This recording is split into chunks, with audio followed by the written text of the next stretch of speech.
I fell off Chainsaw Man, but it's probably not for the reason that you think. For this to make sense, I need to give you a bit of context, a bit of history.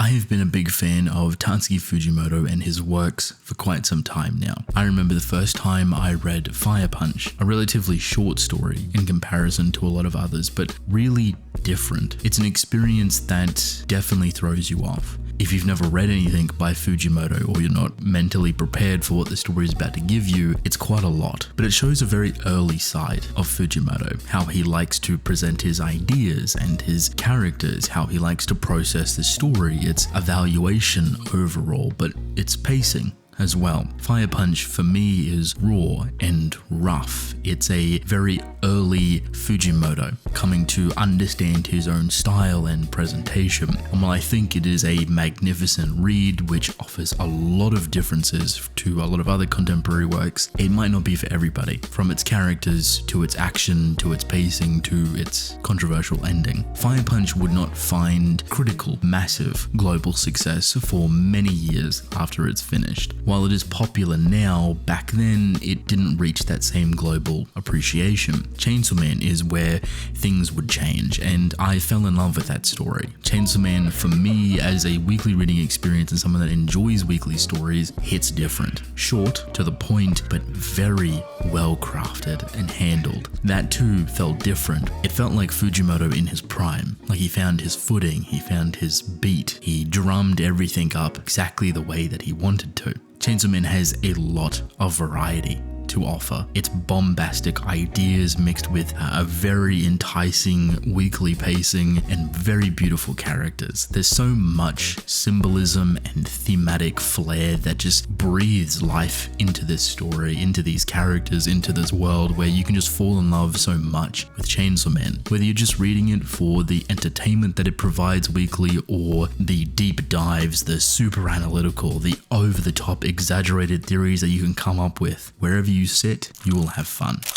Now, before Chainsaw Man Part 2 came around, Fujimoto dabbled in a couple of one-shots, and these, I think, are some of his best works. Self-contained short stories that present a singular idea that starts and finishes. It isn't anything new for him, but I think this is where he finds his creative side, where he writes weirdly and off-angled, unorthodox ideas mixed with unorthodox pacing mixed with unorthodox characters. And it's not to say that it's revolutionary or never been done before or this or that, but you can tell it's different for Fujimoto. The way he handles short stories is kind of how he handles his massive stories, just scaled down and reduced to a singular moment. I think there's a lot of finesse in those short stories, from his older ones prior Fire Punch to where they are currently. He has range as an author. It's not easy to go from a weekly story like Fire Punch to a weekly story like Chainsaw Man in the biggest manga magazine on the earth, to then going to Chainsaw Man Part 2 where the pacing has changed and he's jumped magazines again, to the one-shots that are self-contained and done at whatever pacing he wants them to be.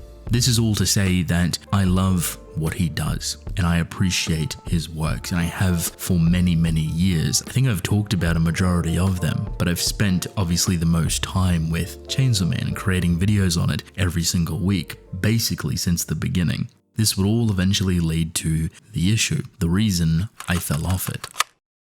Chainsaw Man Part 2. I was excited for this story, and reading it at the beginning was amazing. A whole new approach to the Chainsaw Man story with a whole new character, Asa Mitaka, and a horseman of the apocalypse known as War. I've come to really love Asa. I think she is a phenomenal main character. I've come to really love Yoru, the war devil, and how she interacts with Asa and Denji, and her attitude within the story. It's intoxicating and bratty. It's fun and provides a sense of tonal whiplash when needed. The thing with Chainsaw Man Part 2 is that conceptually it doesn't really feel complete, and I've only really noticed that the more the story has gone on. It doesn't feel like a story Fujimoto inherently wants to tell, more like it's It's loose ideas wrapping around the Chainsaw Man core, which isn't inherently bad. He's obviously found a way to continue to tell a story, wrapping the Chainsaw Man experience on top, but it feels loosely fitted. Almost like you could take away Chainsaw Man Part 2 and keep Part 1, and that is still a full-fledged meal. And Chainsaw Man Part 2 feels like a very long-lasting snack. While it has a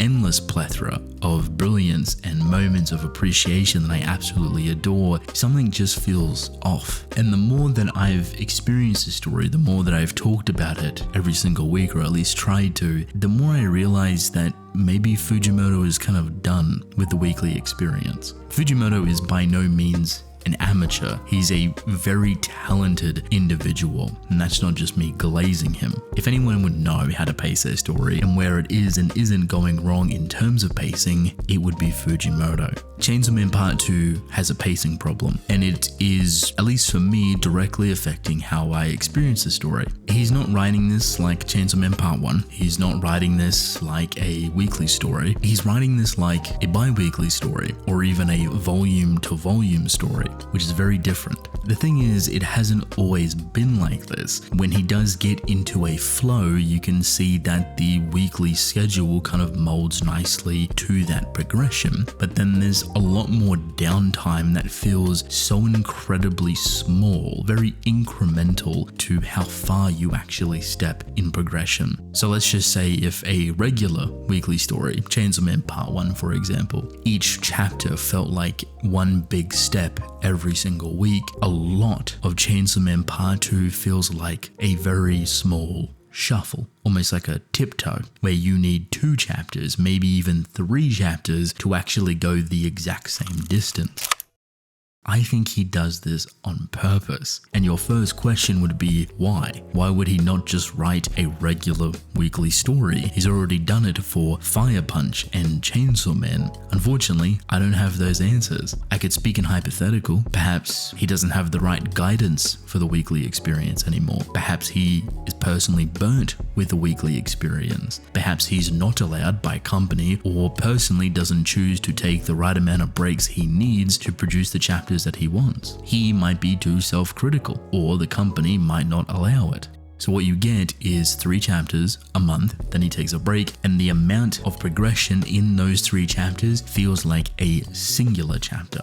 The reading experience for this can come off really rough, especially if you're reading a lot of other works, because you naturally draw comparison, but also if it's the only story you're reading. If you're only reading Chainsaw Man Part 2, the amount of content you get in one chapter every week could feel so insignificant. Like you just breeze through the chapter in a minute flat. Sure, there's some things that obviously you can theory craft and digest and overanalyze, but there's not a whole lot of meat to chew on. But then you get the other 2 chapters for the month, 3 in total, and there's a whole bunch to chew on suddenly when you combine them all together. The ideas are still great, everything is still fun and energetic within it, it's just the pacing overall feels really difficult to connect with. And that's part of the manga experience, especially weekly. You need to figure out that pacing, and you've seen how perfectly he can do it with Chainsaw Man and even Fire Punch. But if you're reading a lot of other weekly manga like myself, another thing happens. It gets buried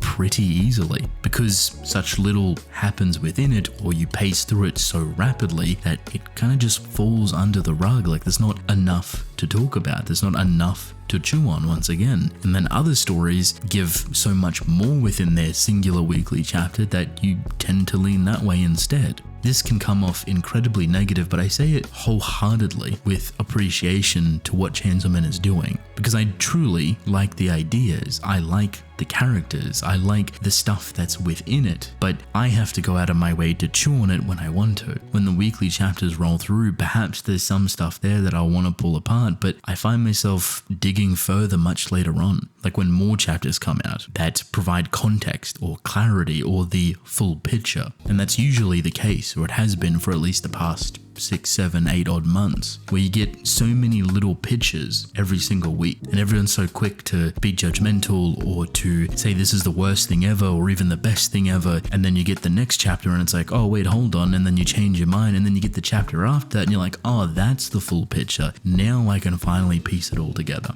It just goes back to that small, tiny shuffle that's happening every single week until you actually get enough information and context.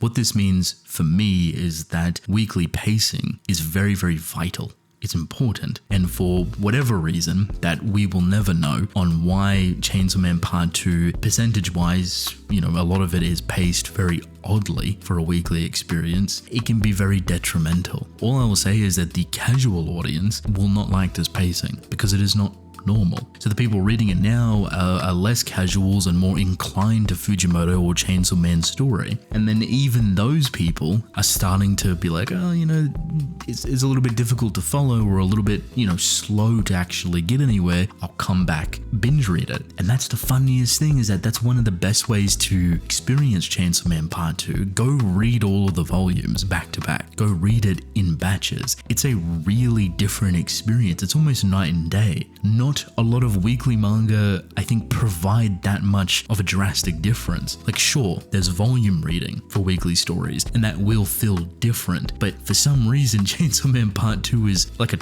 entirely different story when you read it sequentially, all together, way more than I think it probably should be. And there's always going to be that difference, but depending on how a weekly story is paced, that margin gets bigger and bigger and bigger. If you are similar to myself in whatever regard and struggling to kind of stay connected with the story so inherently, go back and read it in full. Go back and read all of the chapters back to back, the volumes to batch reading. It's so much more interesting. A part of me believes that might have been how he originally intended to write this story. Not a weekly experience, but to create a bunch of chapters and release them all at once. Take a break, do the exact same thing, and go again. Similar to Chojin X, if you will. A new style of manga storytelling and pacing. In terms of not liking how Fujimoto writes or his ideas or what the direction of Part 2 has or hasn't been, that's entirely up to you. But maybe there's some of you out there that connect and understand what I'm putting down here. In the same way I helped myself, hopefully it might help you as well.